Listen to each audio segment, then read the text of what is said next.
welcome to Leadership from the Cross with Pastor Scott Thom. This broadcast is devoted to taking your ministry and life to the next level. No matter what the level you are at, let us help advance your leadership skills. Leadership from the Cross is a ministry of Cross Christian Fellowship in Albuquerque, New Mexico. And now, Pastor Scott Thom.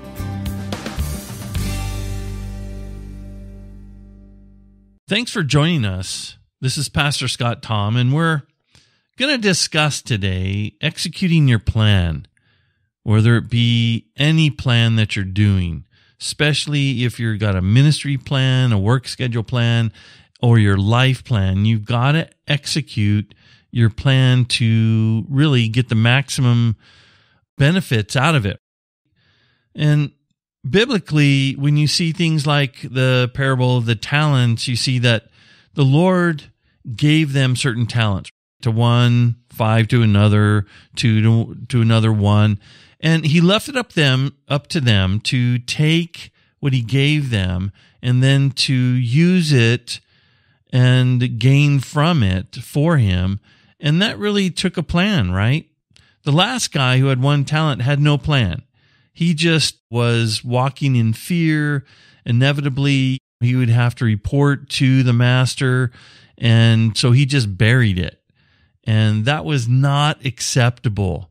He should have at least had a plan to give it to the bankers and to get some kind of usury or some type of interest back on that. And just like the parable of the unjust steward, where here's an unjust steward who really was ripping his master off.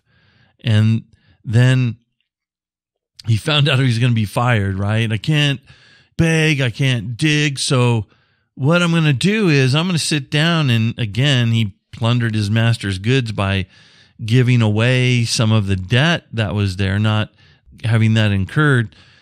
We went to certain people and said, what do you owe them? Well, mark that in half. And so when I get out of here, when I get fired, at least I got places where I can go and I'll get room and board, or I'll be employed there because I saved them so much money in an unjust way. But he was commended not because of how he did it, but because at least he had a plan for the future. At least he said, I know certain things are inevitable, certain things are going to come, and I'm going to plan for it. And he did so. And he was commended. And the Lord said something there in that parable, that the children of this world are more prudent or wise or have more actionable plans than the children of light, than Christians. That really is something that we need to take to our heart completely, because we've got to have a plan.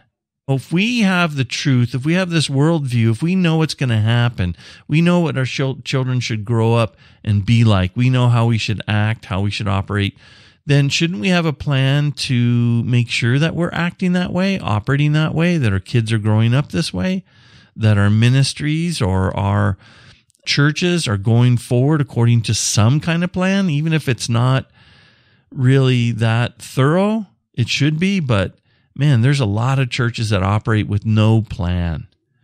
From week to week, they don't even know if they're having communion. You've got to have a plan, because if you don't have a destination and then you don't put together a roadmap, you're not going to get there. But one of the things is how do you travel that road? And that's really what we want to talk about today. How do you get to your destination? How do you not just have a plan? How do you execute that plan? How do you make that plan work? What are the steps that you do that with? Let's deal with about 4 different things that's going to help you execute your plan, not shoot it. I know we can be slaves to our plan, but plans work. And so, yes, you need to be flexible, but there's certain things you need to do to make sure that that plan, when you do come up and you perfect it, gets implemented, it gets executed. The first is going to be focus. You focus on this plan. A lot of times people come up with plans and they set them apart. I was a part of a ministry where we put together this 3-day event And everybody comes in and it was great. You know, a little rah, a little cheering. Here's what you're supposed to do. We're all going to have a plan. All the ministries are going to sit down. Here's what you did in the past years. Here's what you would like to do. How are you going to get there? And for 3 days, we sat there. We talked about it. We worked through it. We presented our plan. We put together the steps.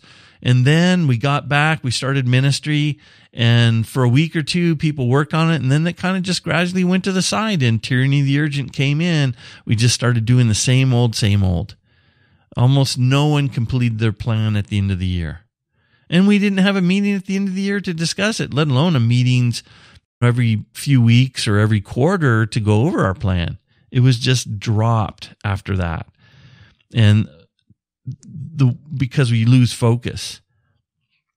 You've got to stay in focus. That's the only way you're going to achieve the life goals, the ministry plans that you have. Without focus, what happens? You get spread out all over the place. Tyranny the Urgent. Life just begins to happen. Oh yeah, I had a plan for that, but it kind of got thrown out the window. Well, why did it get thrown out the window? Because all these other things came up. Wait. The plan is supposed to help you manage all these other things and even put some of those aside and help you focus so that you can gain clarity and move forward. Be careful. Yes, we're not supposed to be so focused that you lose the things that are important. You don't get so focused on a plan that you lose your family. That's got to be included with the focus that you're doing, with the plan that you're working. But if you don't focus, anything and everything will begin to run your life. If you don't plan, someone else is going to plan for you.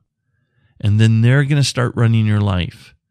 And it could be as simple as sitting down in front of the TV because you haven't planned that you'll get certain things done before you ever get there.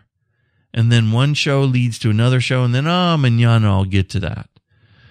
One call leads to another call. One Facebook or Instagram post leads to another. One conversation leads to another, and you're not getting done what you needed to do, what you should have prioritized, but you haven't done that. So you've got to get some of these distractions out of the way so they don't pull you into their plan, having you do their will, and it never gets done. So the first thing on focus is delete distractions. Normal, important interruptions, yes, but keep them to a minimum. The trivial things, no, absolutely not. And that means that what do? You've got to turn off a phone if you need to, turn off the computer or turn off the internet or do these things. There's apps that allow you to set it so that these things come back on within 30 minutes to a few hours. And so they come back up, and so they're not completely off for all day long type thing.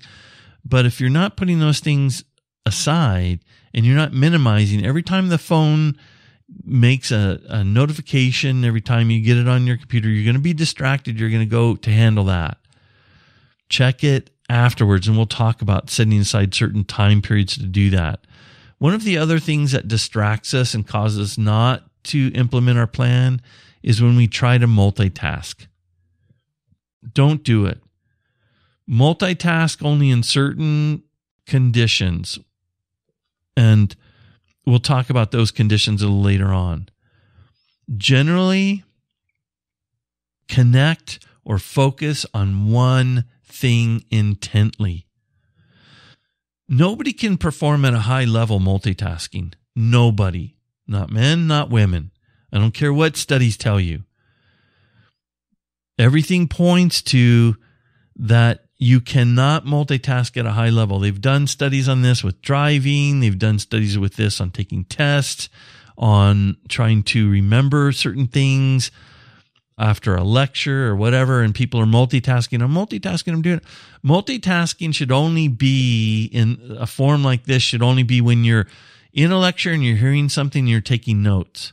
That's the only way multitasking in this sense should come up, that you're still doing a task that's interconnected with what you're focusing on. Otherwise, you are going to lose it. So make a way to record or jot down or write or remind yourself about important things that come up. You can distract yourself because you're like, oh man, I forgot that appointment that I've got today at lunch. If I don't write that down now, I'm going to forget it. If I don't call that or make that, write that down. Either get yourself, like for me, I use a small yellow pad. For years and years, I've done that. Here's a small yellow pad. And when I'm supposed to be focused in on one thing and something distracts me and it could be important, then I just write that down. And when you write that down, then as soon as you're done with whatever you're supposed to be focused on, then you go through your notes on the yellow pad and you've got that. Now, you could use a to-do list, or you could use sticky notes, or you could record it into your phone verbally, whatever way that you want to do that. But have a system so that when you are distracted through yourself, you have a way to put important things down and get back to work. And give time for your plan then. Give time to be focused. If you don't plan your focus times, they're not going to work. If you say, hey, when I finally get to that, I'm going to be focused, you're never going to get to it. So you've got to focus in on it. This is something that can be so hard, but I learned this over and over, but it really didn't come into so much clarity for me until I actually wrote my first book. When I sat down to write, you get only so much done during the time because you can have writer's block, or you can sit there going, I'm not exactly sure where I want to go with this. But for a long time, I didn't get the book done.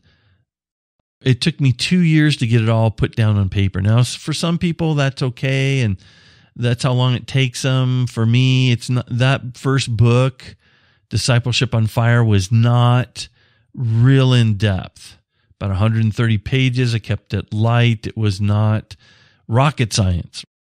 Very good stuff, but not rocket science.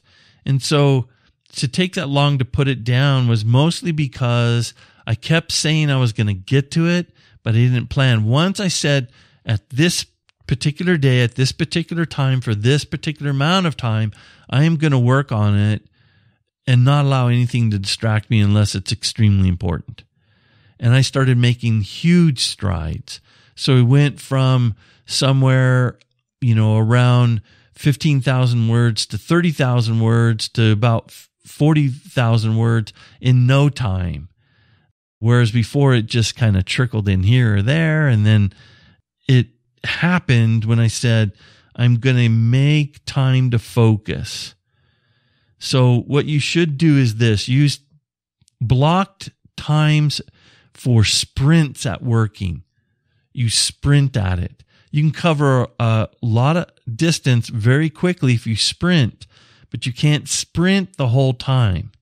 There's very few people who can do that. There's like marathon runners, right? They're going at an incredibly high speed for a long period of time. Unbelievable world record setting marathon runners who are doing it at about 5 minutes per mile. And you're like, most people can't even get that in 1 mile. And they do that for 20 some odd miles. It's ridiculous. But most people can sprint for a short time.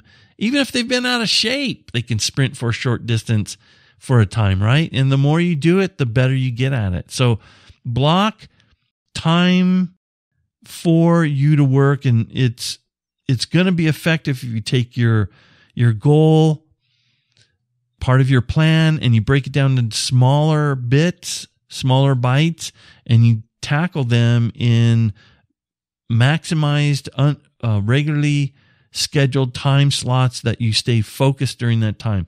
No less than 30 minutes, no more than about 90 minutes. During that time, if you need to take a break, you should begin to train yourself to take breaks before and after, not during, because breaks are distractions. So at the end of that 30 minutes or an hour or 90 minutes, then you get up, then you get some refreshments, then you walk around, then you stretch, then you check your email, and then you do all those things. Then you set another 30-minute to 90-minute time slot and you knock out another focused goal. And give it time. Make sure it's in these segments of time. Make sure you're planning this. I'm going to plan out my year. I'm going to plan out my months. I'm going to plan out my weeks. I'm going to plan out my day, right down to the very hours. Now, at first, when you're starting, you're like, I'm not going to plan out my each hour of what I'm doing for the day. It's something that as you become better at, you'll want to do. It's not laborious. It's not something that you're like, oh, I'm a slave to this. You actually will begin to love it because you start accomplishing so much. When you sit down and go, where do I want my life to be in a year? What do I want to see in my family, in my kids, in my finances, in my ministry, in all these kind of things? And you put it out there, then you begin to break this down into months, and then you break it down into weeks. You're going like, okay, here's my goal for a year. Break that down into 12. What 12 steps do I need to do to get there? Now, out of that, then how can I break it down each one into 4 steps or so for each month? And so you're breaking it down into weeks. Well, how do I accomplish that in the days I have in the week? And then right to the very hour, if I got 8 or 9 hours of work, what am I going to do and how am I going to break that down? When you break a super large plan down into these bite-sized daily chunks, you'll be amazed because you're taking these quick sprints. You'll be amazed how far you go in a short amount of time. Because you're like, man, I just did this 30-minute sprint. Didn't seem like I did much. You start putting together a dozen or 24 of those types of sprints, you have accomplished a lot. You will have gone from point A, not to point B, but from point A to point L. And you're like, wow, man, how we got over here fast. That's because you're being focused. Secondly, be persistent. Be persistent. Paul was persistent in 2 Corinthians 1:15 and 17. He talks about visiting the Corinthians. He says, in this confidence, I intended to come to you before that you might have a second benefit, to pass by way of you to Macedonia and come again from Macedonia to you and be helped by you on my way to Judea. Therefore, when I was planning this, I didn't do it lightly. Or the things I plan, I do plan according, or do I plan according to the flesh, that with me there should be a yes, yes, and a no, no. What is he saying? Because I had this plan, and I'm trying to get to you. I'm working my plan. I'm being sidetracked just a little bit here. But I have a plan, and I know what I'm doing, and I'm not doing these things lightly, and it isn't like a plan that I do, but I don't stick with. Let your yes be yes and your no be no, so that you keep your word type of thing. He says, I'm persistent. I follow through with my plans. I follow through with these things. And so should we. We should be persistent in these things, not allowing the interruptions to get in there, but also not allowing failures to stop you. I didn't say stopping failures. Everybody's going to fail in their plan one way or another. I'm talking about not allowing failures to stop you. Just expect some failures. Persistence means that you stay with it.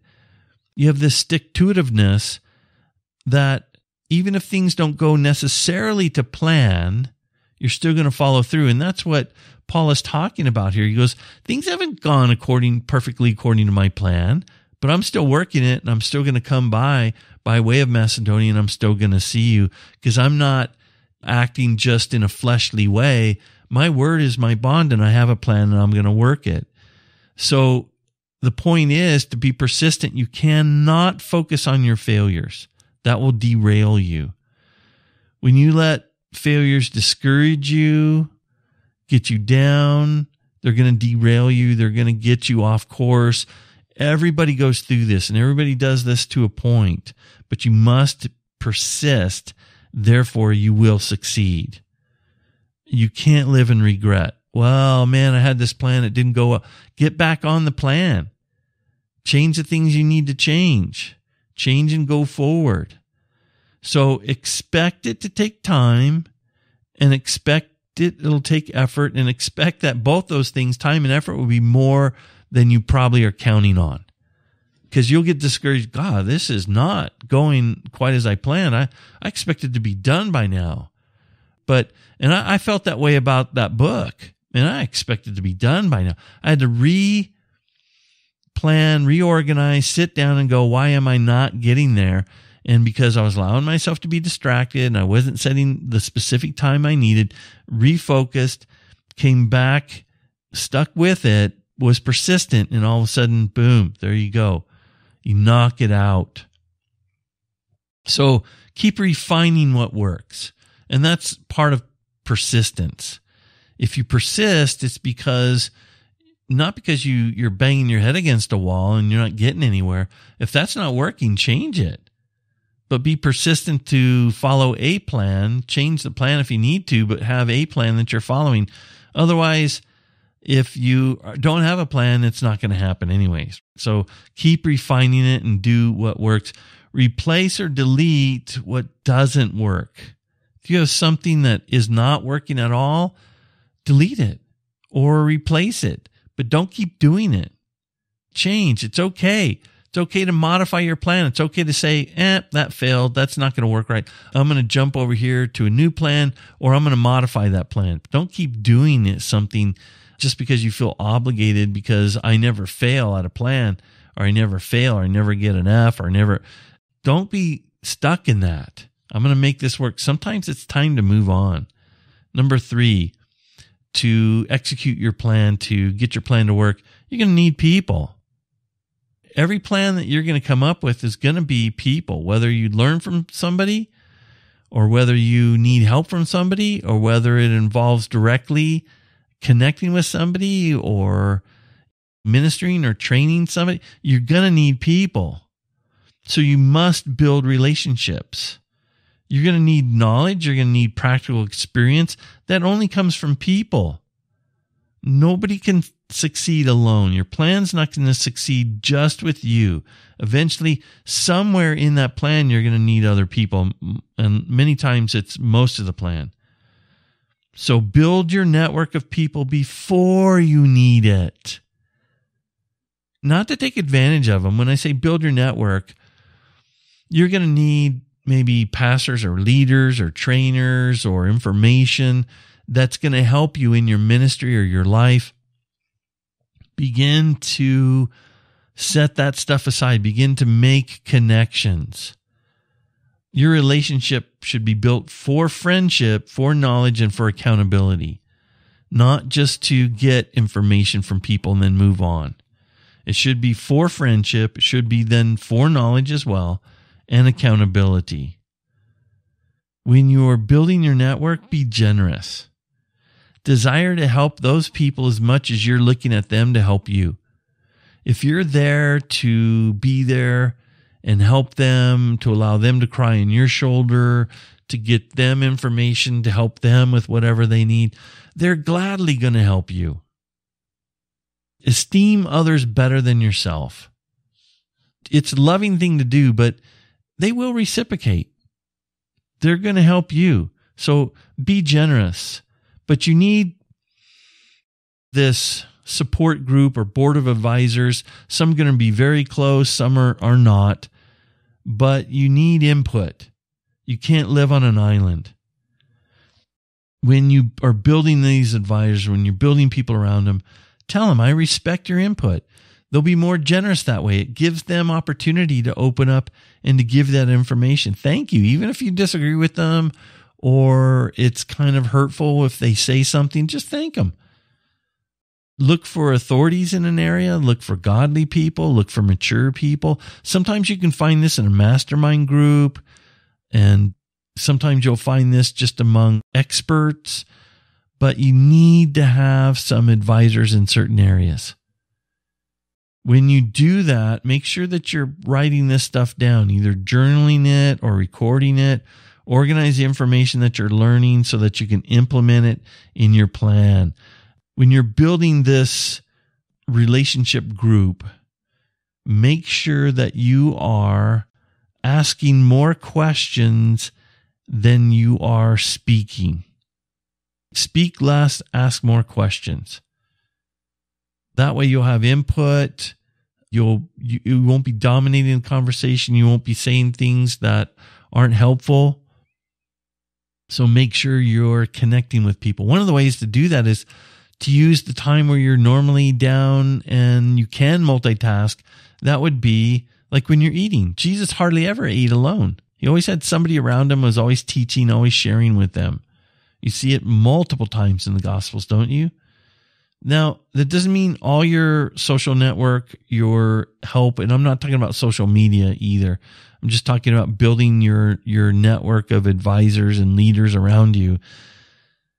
Those can be people who are doing so through books or videos or other material, learning materials. So make sure that you're also getting that you're also getting knowledge from books or from videos or from podcasts or downloads like this.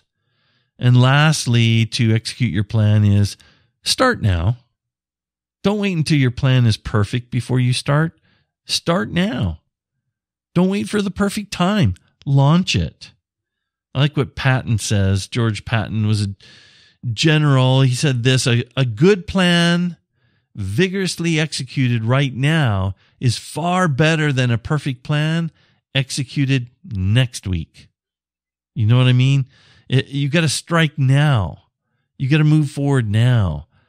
Start putting together a plan, even if it's not perfect, because many times we procrastinate.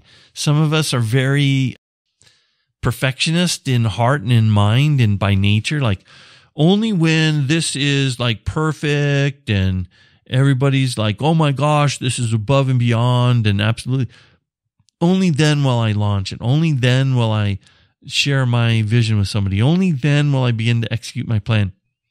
Don't wait for that. Now, it's going to take some work and you do want some level of efficiency, but you don't want it that it's sitting on the shelf forever and ever and ever. Here's a great idea. Here's my life plan. Here's my ministry plan. And I don't feel real comfortable yet doing it. Man, eventually you've got to do it. Most people are going to follow if you have some kind of plan. If you don't have a plan and you're just winging it day by day, most people after a while are going to get frustrated and move on. And maybe you've seen that, or maybe you've worked under somebody where every day they're kind of winging it. Like, today, what do you want me to do? I don't know. What were you doing yesterday? It's like, I can do busy work and I can find things, but I'm not sure that's the most efficient or the most productive thing I should be doing. Now, you could say, well, if I have a plan that's not totally complete, then doesn't that fall into the same category? No, it doesn't. Because if you have a plan and it's not completely worked out, but you start doing it, what's going to happen is it's going to start writing itself up to a point. You know what I mean? Because you're implementing the plan and questions are going to come up. You're going to have to answer those questions that you add back into your plan, and your plan starts becoming more and more robust, more and more complete, because you are working it. The more you work the plan, the more efficient the plan's going to become. When you don't have a plan, you're just doing other things, you're not getting where you should be. If you don't have a destination, then any road's going to get you there. If you have a plan, even though it's not perfect, it's still going to get you there far closer to that plan or to that goal, to that destination, than if you had nothing at all. So you're going to learn more by doing than by waiting. So start now with your plan. If you do these 4 simple things, you're going to have success in your plan. The more focused you're going to be, the more persistent you're going to be, the more that you begin to implement things, and the more that you give time and organize these things, the more your plan's going to work and the more you're going to achieve. Matter of fact, you're going to be surprised how much you achieve. If you work a plan, you'll get so many things done in your life, and you'll accomplish so many things that will be fulfilling and satisfying, rather than, man, I did all these things, I was spinning my wheels and I didn't feel like it got anywhere. I don't feel like I accomplished anything. Working a plan, especially a life plan, a master plan, is going to give you satisfaction and purpose in life, and it'll be very, very fulfilling. So work that plan. Get it together. All right. Well, until next week, blessed wishes to you. This is Pastor Scott Thom. You have been listening to Leadership from the Cross with Pastor Scott Thom of Cross Christian Fellowship in Albuquerque, New Mexico. Check out Pastor Scott's ministry training school and his other radio show, No Other Doctrine, by visiting our website at crossfellowship.org. That's crossfellowship.org. Also, you can visit our Facebook page at Facebook.com/Leadership from the Cross.